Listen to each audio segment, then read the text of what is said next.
नमस्कार, मी विष्णू बोरे, मजदूर की आवाजमध्ये आपलं स्वागत आहे। आपण आता नवी मुंबई महानगरपालिका जो मेन ऑफिस आहे त्या गेटवरती। तर माझ्या पाठीमागं बघू शकता इथे दिवस रात्र काम करणारे सफाई कामगार असतील, झाडूवाले असतील किंवा क्लीनअपवाले असतील, कारण आपण रात्रंदिवस हे कुठलाही स्वार्थ न बघता हे रात्रंदिवस काम करतात। त्यांच्या काय समस्या आहेत आणि काय इथं आंदोलनाची वेळ आली यांच्यावरती आपण त्यांच्याकडून जाणून घ्या। सर, आपलं नाव सांगा। माझं नाव मंगेश महादेव लाड।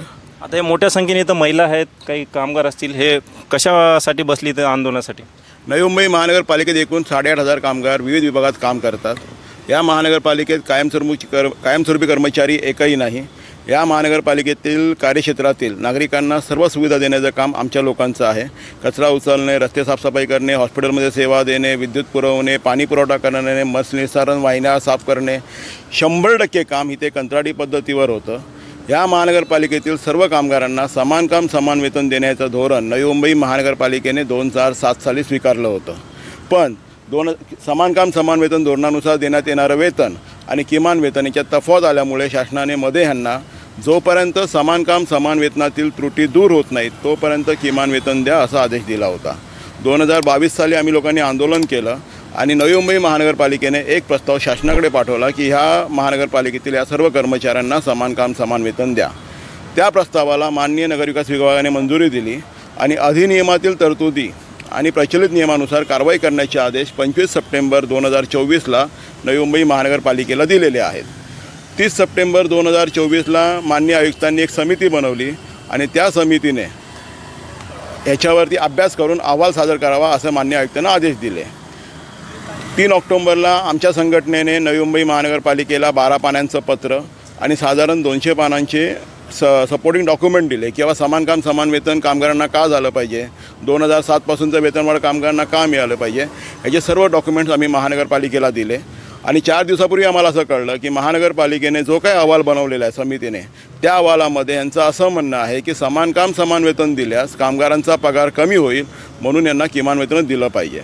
माननीय महोदय, आम्ही तुम्हाला सांगू शकतो की आज कामगारांना जो पगार मिळतो तो साधारण 21,000 रुपये आहे आणि आमची मागणी आहे की आमच्या कामगारांना 40,000 रुपये पगार मिळाला पाहिजे।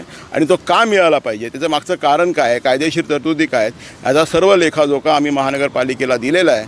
आणि महानगरपालिकेच्या अधिकाऱ्यांनी चुकीचा अहवाल बनवला आणि आमचं आर्थिक नुकसान करतायत, यासाठी आम्ही ते उपोषणाला बसलेलो आहोत। साहेब, आता आम्ही कित्येक वेळी बघतो त्या सफाई कामगारांना किंवा ते डम्पिंगचे कचरा उचलून येतात त्यांनाही आम्ही विचारतो, कारण त्यांना सेफ्टीचं काहीच दिसत नाही। मग आम्ही त्यांना विचारतो तुम्ही बोलत का नाही, तर त्यांचा एक सर्व घाबरतात की आम्ही जर साहेब बोललो तर आमच्या नोकरीचा विषय, आमचे मुलंबाळ उपाशी राहतील, त्यामुळं आम्ही आहे त्या परिस्थितीमध्ये काम करतो। तर त्यांच्या सेफ्टीविषयी काय तुम्ही याच्यावरती मांडलं का काही प्रश्न? वारंवार आमची ही मागणी केली होती। कोविडमध्ये तर आम्ही हायकोर्टात गेलो, हायकोर्टातून ऑर्डर आणले आणि त्यावेळी पण यांना साहित्य देण्याचं आम्ही सुचवलं होतं।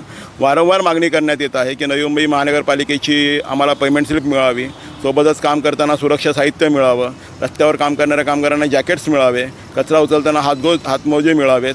तुम्हाला सांगतो ते हातमोजे सोडूनच द्या, काम केल्यानंतर आम्हाला कपडे बदलण्यासाठी जागा नाही आहे, पिण्यासाठी पाणी नाही आहे, आम्हाला एखाद्या सोसायटीत जाऊन हातपाय धुवून पाणी प्यावं लागतं, अशी आमची दुर्दशा आहे। पण आता आमचा महत्त्वाचा मुद्दा होता की आम्हाला समान काम समान वेतन मिळावं आणि वेतन एकदा मिळालं की माणसाचं जीवन सुखकर होतं। त्यासाठी आम्ही ह्या प्रमुख मागणीसाठी सध्याला आंदोलन करतो आहे। जसं आमची प्रमुख मागणी संपेल त्यानंतर इतर ज्या काय मागण्या आहेत, म्हणजे मुख्य मागणी आमची कायम करा हीच आहे। आम्ही महानगरपालिकेचं काम करतो, कायमस्वरूपी काम करतो, याच्या मूलभूत सुविधा देणं हे महानगरपालिकेचं प्रथम कर्तव्य आहे।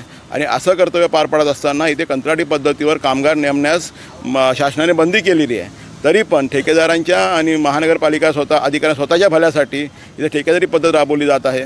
खूप मोठा भ्रष्टाचार या सिस्टममध्ये आहे आणि हा भ्रष्टाचार दूर व्हावा म्हणून आम्ही कायम व्हावं ही आमची प्रमुख मागणी आहे। आणि जोपर्यंत आम्ही कायम होत नाही तोपर्यंत आम्हाला समान काम समान वेतन मिळावं ही आमची द्वितीय प्रमुख मागणी आहे आणि त्यासाठी आम्ही त्या आमरण उपोषणाला बसलेलो आहोत। मागण्या पूर्ण नाही झाल्या तर काय भूमिका असणार आहे कामगारांची? मी परवा भाषणात जाहीर केलं की समजा आज ही आमची मागणी मान्य झाली नाही तर आम्ही हे आमरण उपोषण सोडणार नाही। सेम टाईम आम्ही काही तो मरून जगण्यासाठी आलेलो नाही आहोत, आम्हाला लढून जगायचं आहे।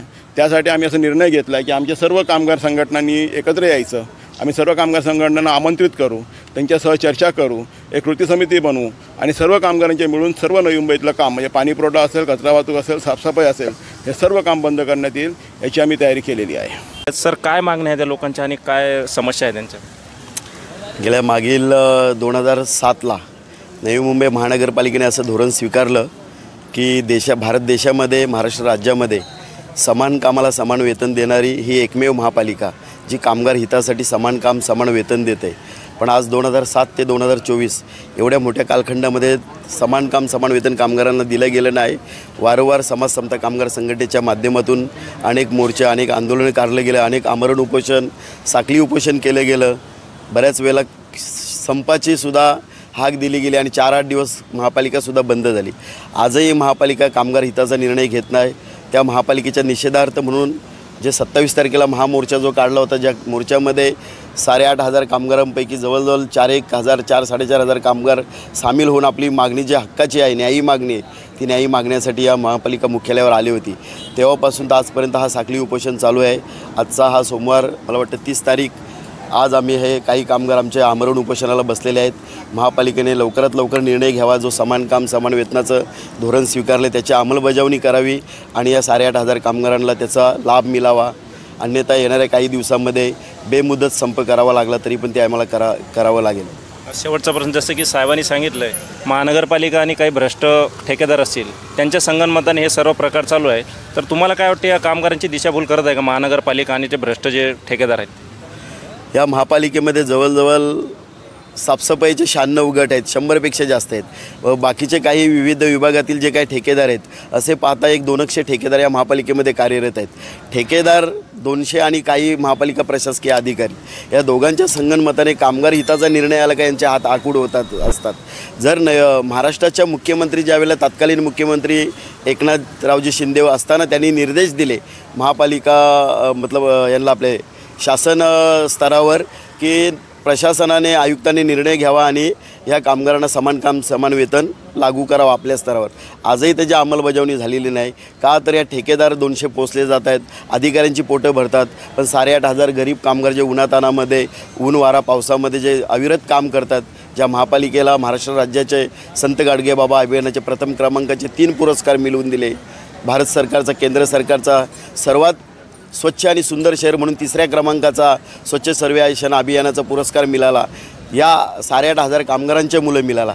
तरीसुद्धा कामगार हिताचा निर्णय जर महापालिका घेत नसेल तर त्यांच्या निषेधार्थ हा आमरण उपोषण किंवा पुढचा संप करावा लागेल. यास जबाबदार प्रशासन असणार आहे. धन्यवाद.